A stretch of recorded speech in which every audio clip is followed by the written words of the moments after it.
Bonjour à tous, donc toujours dans le cadre de l'atelier SmartLeaks, l'éthique pour le tricot, nous avons ici dans les extensions de LibreOffice de quoi faire des grilles pour le jacquard. Donc je vous ai présenté avant celui-ci, je vous montre celui-ci maintenant. Donc vous êtes toujours dans les extensions que vous avez sur le document ici, voilà, et donc on va aller sur cette partie-ci.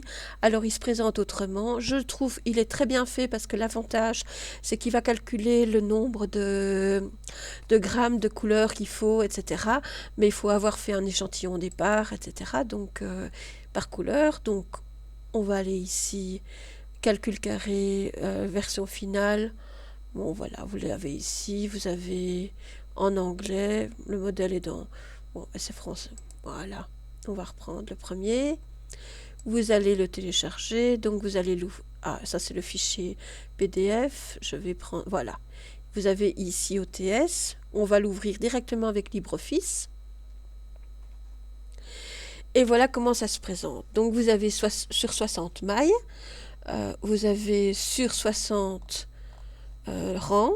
Donc, vous voyez ici, c'est vraiment par rapport... c'est vraiment le maximum que vous avez. Donc, si vous avez un pull qu'il faut 125 mailles par exemple, ben, dites-vous que ça ne va pas aller. Donc, l'idéal, c'est vraiment pour la grille en soi. Donc, ou alors pour des motifs enfants, vous avez des pulls avec de la laine un peu plus épaisse et des aiguilles plus grandes, et c'est tout à fait possible. Donc, ici, vous allez imaginer que vous avez et mettre votre dessin ici au centre. Donc, vous allez faire insertion image. Nous allons prendre Tux ici, voilà. Vous voyez, il dépasse même, donc on va le réduire. On va essayer de le centrer par rapport à la grille, plus ou moins. On va le mettre en arrière-plan, donc clic de droite, positionner à l'arrière-plan. Alors une fois qu'il est mis en arrière-plan, c'est très compliqué de le remettre en premier plan, donc faites bien attention. Ici maintenant, ce qu'on va faire, vous voyez, vous avez une petite flèche. Alors, tout à l'heure, sur l'ancienne grille, nous avons pris ici l'arrière-plan. Ici, vous avez une liste déroulante avec différentes couleurs.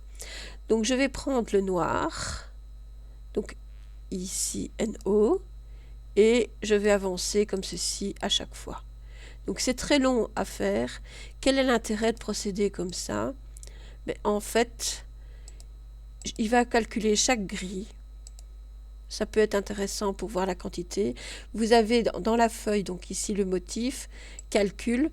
Vous voyez, on a ici dans partie noire, il y a déjà 4 cases qui ont été remplies. Il faudrait dire par exemple qu'un carré pèse, donc c'est juste une maille, ça peut être 2 grammes par exemple. J'exagère peut-être.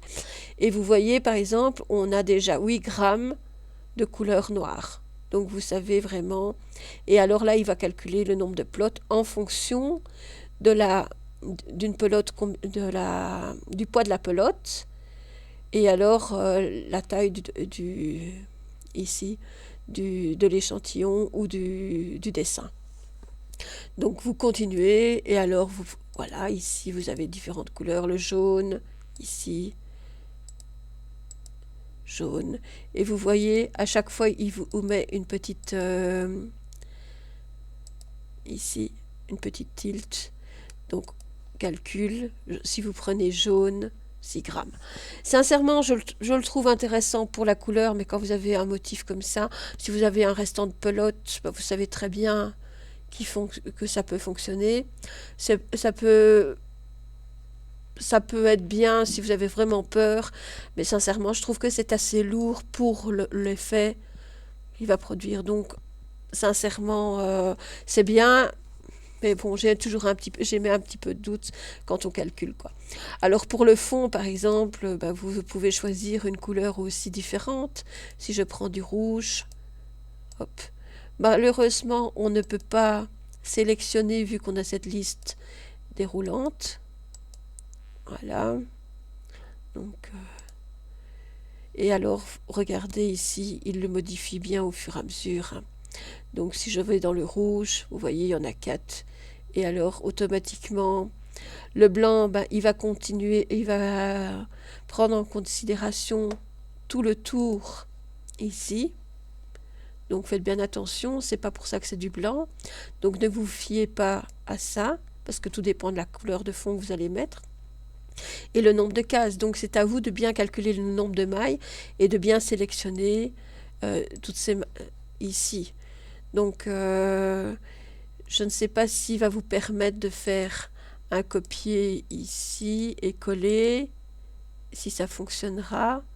Je ne sais pas s'il va prendre la liste déroulante, oui. Eh ben, vous pouvez adapter votre grille comme vous voulez, donc en fonction de la taille de la grille. Bon, ça c'est plus les fonctionnalités du tableur. Si vous ne maîtrisez pas ça, vous n'ayez pas peur de m'appeler, je vous aiderai sans problème. Pour ceux qui connaissent déjà le tableur, savent le faire.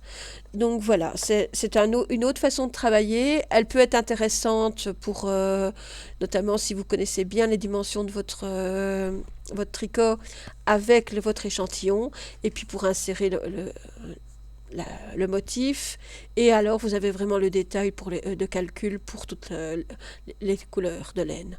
Donc voilà. Je vous remercie de votre attention et à bientôt.